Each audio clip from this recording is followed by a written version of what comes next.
Hello everyone. Today we will discuss lecture 3 on partial differential equations, and today's topic is Lagrange's linear partial differential equation. An equation of the form capital P small p plus capital Q into small q is equal to R is called Lagrange's partial differential equation, where small p वो z का partial derivative है with respect to x, और जो small q है that is partial derivative of z with respect to y. यहाँ पर जो p q r है they are functions of x y and z. अगर ये p q r x y z के फंक्शन होते हैं जिसमें x भी हो y भी हो z में हो, तो ऐसी इक्वेशन को हम quasi linear partial differential equation कहते हैं. लेकिन अगर कैपिटल P, Q और कैपिटल R इंडिपेंडेंट हो Z के, वो केवल x और y के फंक्शन हो, तो ऐसी PDE यानी पार्शियल डिफरेंशियल इक्वेशन को हम लीनियर पार्शियल डिफरेंशियल इक्वेशन कहते हैं. अब अगर हमारे पास एक ऐसी यानी Lagrange's linear partial differential equation हो तो हम उसे कैसे सॉल्व करेंगे. उसको सॉल्व करने के लिए 3 स्टेप्स यहाँ लिखे हुए हैं, जिसमें से पहला स्टेप है कि सबसे पहले हमें एक ऑक्सिलरी इक्वेशन लिखनी पड़ेगी. ऑक्सिलरी इक्वेशन हम कैसे लिखेंगे?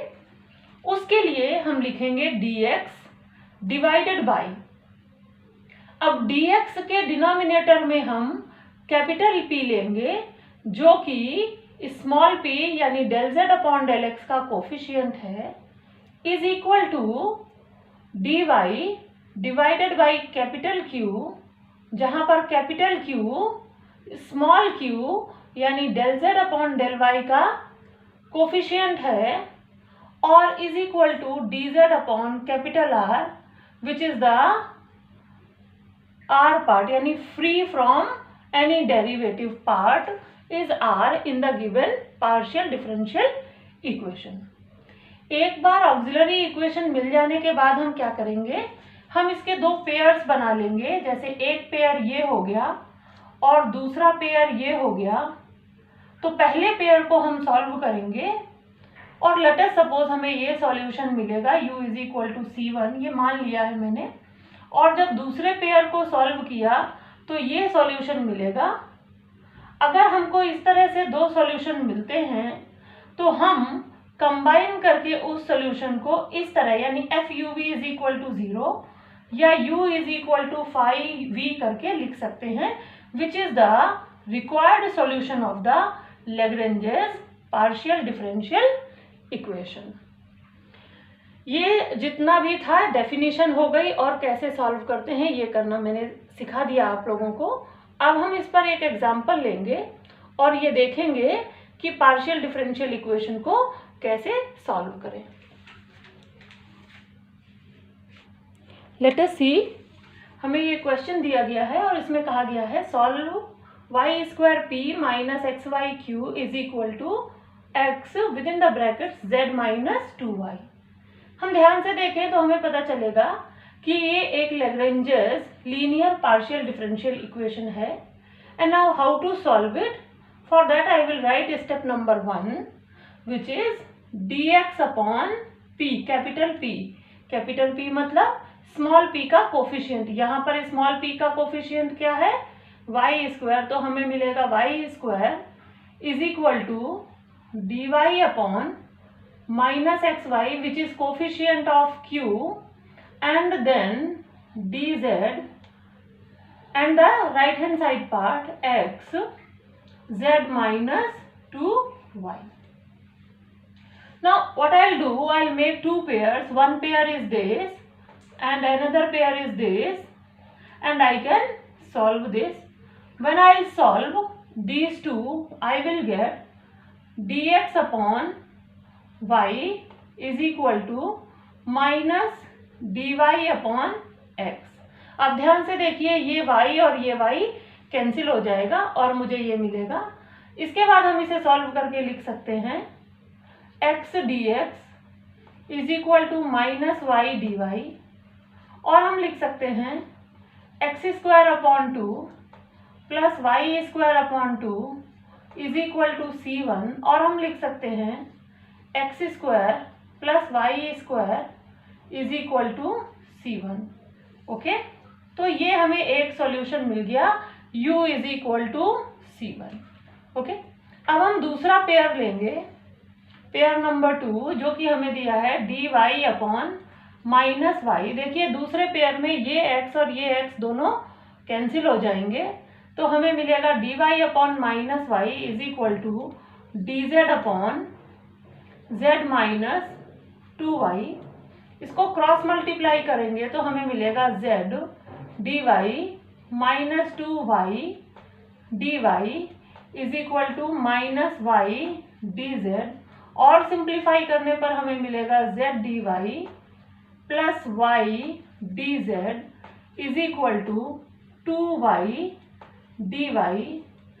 अगर हम इसे ध्यान से देखें तो ये लिखा हुआ है y इंटू जेड का डिफरेंशिएशन, जहां पर z is treated as a second function, तो फर्स्ट का differentiation into second plus second as it is, और फर्स्ट एज इट इज और सेकेंड का डिफरेंशिएशन। तो अगर हम इसे इंटीग्रेट करेंगे तो ऑन इंटीग्रेशन हमें मिलेगा, ये हो जाएगा yz, और यहां से हमें मिलेगा 2 into y square upon 2 plus c2, और सॉल्व करने पर हमें मिलेगा yz minus y square is equal to c2, जिसे हम कह सकते हैं v is equal to c2। तो ये दो स्टेप्स हमारे पास आ गए, और अब हम इसका थर्ड स्टेप लिख लेते हैं। तो जो थर्ड स्टेप है वो सिर्फ हमें दोनों जो सॉल्यूशंस है उनको मर्ज करके लिखना है।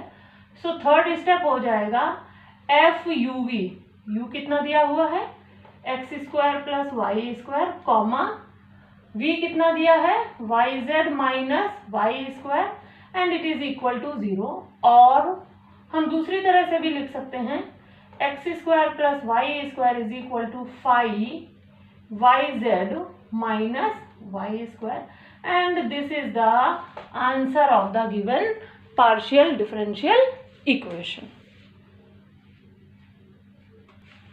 Let us understand one more question, or you can solve one more question which is given here. Question में कहा गया कि सॉल्व कीजिए PDE। अब इसका सॉल्यूशन क्या होगा? सबसे पहले तो हमें ध्यान से देखना पड़ेगा कि ये जो PDE है वो कैसी दिख रही है। ये PDE एक Lagrange's linear partial differential equation है, ठीक है। तो फर्स्ट स्टेप क्या हो जाएगा, इसकी ऑक्सिलरी इक्वेशन। ऑक्सिलरी इक्वेशन, इसकी ऑक्सिलरी इक्वेशन हो जाएगी dx upon x square minus y z dy upon y square minus z x and dz upon z square minus x y. अगर हम ध्यान से देखें तो यहाँ पर जो कैपिटल P और कैपिटल Q है, these are not independent of Z, इसमें Z दोनों में है, इसलिए ये एक quasi linear Lagrange's partial differential equation हो गई। इसके बाद इसके स्टेप 2 में हम क्या करते हैं कि इनकी पेयरिंग करते हैं और इसको सॉल्व करने की कोशिश करते हैं। लेकिन अगर हम इसकी पेयरिंग करेंगे तो इसमें जो ये Z है, इसकी वजह से इसको सॉल्व करना काफ़ी डिफिकल्ट हो जाएगा। इसलिए हम इस तरह के क्वेश्चंस में जहाँ पर Z दोनों टर्म्स में इन्वॉल्व हो, यानी दोनों फैक्टर्स में इन्वॉल्व हो पेयरिंग के, तो अगर हमें बहुत डिफिकल्ट हो रहा हो तो हमारे पास एक ट्रिक होती है जो हम और अप्लाई कर सकते हैं। द ट्रिक इज, हम क्या करते हैं, dx में से dy को माइनस कर देंगे, dy में से dz को माइनस कर देंगे, और dz में से dx को माइनस कर देंगे। जब हम ऐसा करेंगे तो हमें मिलेगा x square minus y z and minus y square plus again this is minus z x, और यहाँ पर हमें मिल जाएगा y square minus z x, और हमें मिलेगा minus z square minus x y, और हमें मिल जाएगा z² minus xy minus x² minus yz। और अगर हम सिंप्लीफाई करें तो हमें मिलेगा dx minus dy divided by x² minus y², और हमें मिलेगा प्लस z हमने कॉमन कर लिया x minus y is equal to dy minus dz upon y² minus z²। हमने x कॉमन कर लिया, हमें मिलेगा y माइनस z, और यहाँ से dz माइनस dx अपॉन हम z² माइनस x² को मैंने एक साथ कर लिया, और इधर हमें मिल गया प्लस y कॉमन कर लिया और मुझे मिला z माइनस x। इन तीनों टर्म्स को हम और सॉल्व करेंगे, हमें मिलेगा dx minus dy upon x minus y x plus y plus z। हमें मिलेगा dy minus dz upon y minus z x plus y plus z, और dz minus dx upon z minus x plus y plus z। देखिए अगर हम x minus Y common लेंगे तो अंदर मिलेगा x प्लस वाई और ये प्लस z। सिमिलरली हमें तीनों में x plus y x plus z, x plus y plus z और x plus y plus z मिल जाएगा। इन तीनों से ये कैंसिल हो जा सकता है, बहुत ही आसानी से इसको कैंसिल किया जा सकता है। तो हमें थोड़ी और सिंप्लीफाइड ऑक्सिलरी इक्वेशन मिल गई। ये जो हमारी और ज़्यादा सिंप्लीफाइड जो हमें ऑक्सिलरी इक्वेशन मिली है, इसको हम बहुत ही आसानी से सिंप्लीफाई कर सकते हैं। देखिए ऊपर x माइनस वाई का डिफरेंशिएशन लिखा है, यहाँ पर y माइनस जेड का डिफरेंशिएशन लिखा है, और यहाँ पर z माइनस एक्स का डिफरेंशिएशन लिखा है। यहाँ पर हमारे पास दो पेयर्स हो जाएंगे, पहला पेयर और दूसरा पेयर।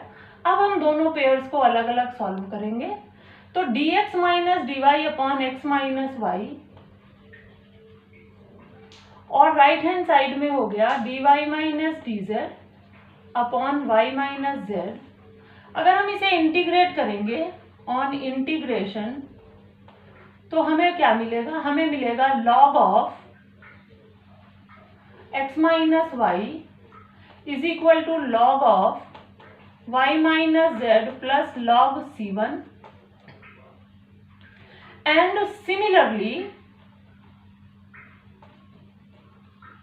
पेयर 2 से हमें मिल जाएगा, पेयर 2 में y माइनस जेड और z माइनस एक्स है, तो हमें मिलेगा log of y minus z log of z minus x plus log c2।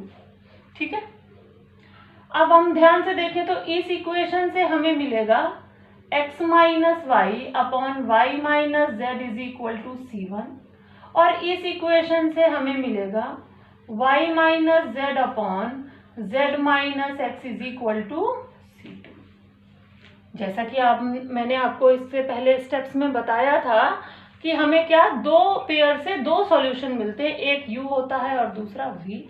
तो अब हम थर्ड स्टेप लिखने में मुझे बिल्कुल भी टाइम नहीं लगेगा। थर्ड स्टेप क्या होगा, द रिक्वायर्ड सॉल्यूशन, और सॉल्यूशन क्या लिख सकती हूँ, x minus y upon y minus z is equal to phi of y minus z upon z minus x. This is our answer of the given partial differential equation।